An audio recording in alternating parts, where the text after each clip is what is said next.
Mâine, vecinii bulgari sunt din nou chemați la urne ca să-și aleagă parlamentarii. Din 2021, țara vecină a organizat peste 10 scrutine naționale, iar statul a cheltuit aproape 560 de milioane de euro pentru organizarea alegerilor parlamentare, prezidențiale, locale și europene.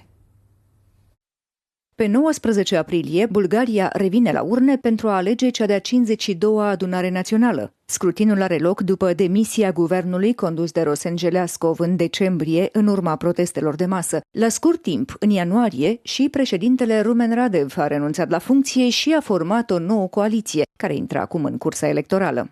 Alianța fostului președinte a pornit campania în forță cu un nivel de sprijin estimat la 33 până la 35%.